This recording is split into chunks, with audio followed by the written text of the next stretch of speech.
Welcome to CoreLogic's housing market update for February 2024. Australia's housing upswing continued through the first month of 2024, with CoreLogic's National Home Value Index rising by 0.4% in January. That was up from the 0.3% increases seen in November and December, and it marks the 12th straight month of value rises.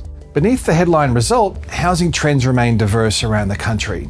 Melbourne, Hobart and the ACT all recorded a subtle decline over the month, while Perth, Adelaide and Brisbane values continued to rise at the monthly rate of 1% or more.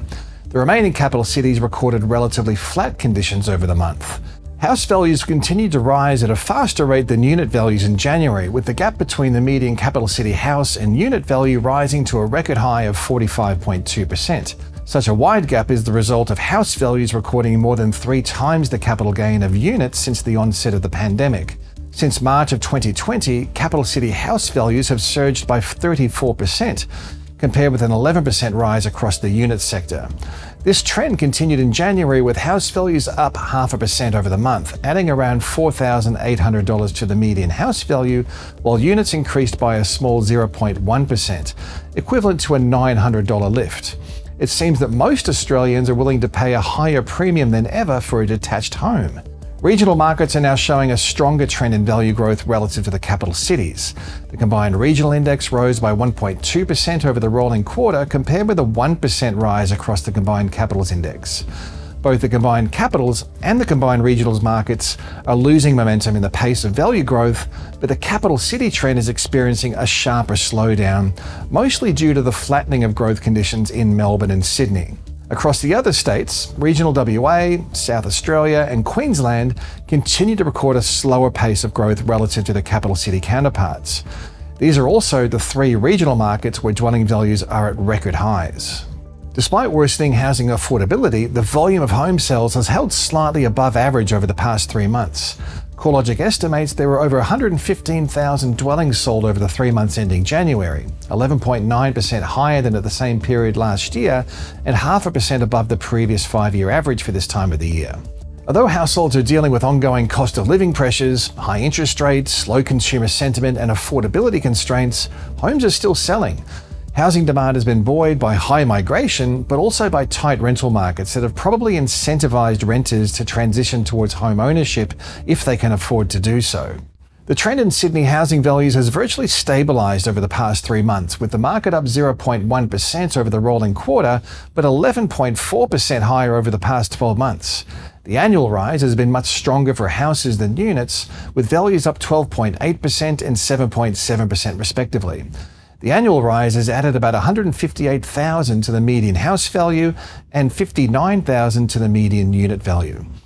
With housing affordability becoming more pressing and such a substantial gap between house and unit values, we could see more demand deflected towards the medium to high density sector, where unit values, based on the median, are nearly $570,000 lower relative to houses.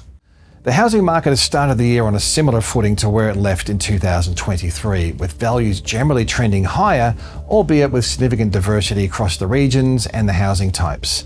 The key factors shaping the outlook for 2024 are also diverse, with the path of inflation, interest rates, credit policy, consumer sentiment and demographic trends central to the direction of housing markets.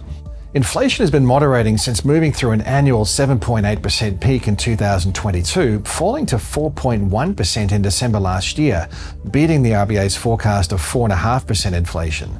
The expectation is that CPI will continue to trend lower, and there's a pretty good chance it will beat the RBA's forecast by the middle of the year. Lower inflation should help to bring down the cash rate, but also provide some support for consumer sentiment as cost of living pressures subside. The cash rate looks to have peaked at 4.35%, well above the pre-COVID decade average of 2.55%. A loosening in monetary policy settings is likely to be a cautious and gradual process, with most forecasts indicating the cash rate will reduce by 25 basis points towards the end of the year, with a further moderation of rates in 2025. While lower interest rates will improve borrowing capacity and help to lift sentiment, we would need to see the cash rate drop by almost 1.8 percentage points, equivalent to more than 7 standard 25 basis point cuts, before rates return to the pre-COVID decade average. Credit policy and macroprudential settings could be a key determinant of housing outcomes in 2024. One of the biggest hurdles in the way of a material lift in home purchasing demand is the 3 percentage point buffer applied to a borrower's home loan serviceability assessments. Potentially, we could see APRA adjust the buffer back to its previous setting of 2.5% as interest rates fall. However, there's no guarantee this will be the case. Holding the serviceability buffer at the current setting of 3 percentage points could provide APRA with some assurance of reduced credit risk. Although housing outcomes are outside of APRA's mandate, holding the serviceability buffer firm or pulling other policy levers, such as loan-to-income ratio or debt-to-income ratio limits, could minimise the chance of a home price surge as interest rates fall. Consumer sentiment has been in deeply pessimistic territory since mid-2022. High cost of living pressures and high interest rates have been influential in keeping sentiment close to recessionary lows. Historically, there's been a strong correlation between consumer confidence and home purchasing activity. Although this relationship has diverged a little bit in 2023, which is probably attributable to high migration and unusually tight rental conditions, any lift in consumer attitudes should play out positively for housing market activity. With inflation easing and the prospect of rate cuts later this year, we should eventually see sentiment improving. Migration patterns are clearly changing, with a peak in overseas migration last year, a normalization in regional migration patterns, and an easing in some of the more extreme interstate movements. Less overseas migration should help to ease rental demand, especially in the largest capitals where a higher portion of overseas migrants have settled historically. From a purchasing perspective, there is a lag in home buying activity from permanent migrants, suggesting we're likely to see the recent peak levels of migration flow through to purchasing activity over the coming years. From a supply perspective, the new housing sector remains challenging. Although the trend in dwelling approvals looks to have found a floor, approvals remain well below average levels and nowhere near the level required to achieve the government's target of 1.2 million well-located new homes over the next 5 years. Although construction costs are now rising at a below-average pace, the previous surge in building costs has created significant margin pressures for the sector and labour supply remains scarce. The burgeoning undersupply of newly built homes is likely to keep a floor under housing values over the medium term at least. The housing sector will be closely watched this year as policymakers grapple with affordability pressures and getting more housing supply underway.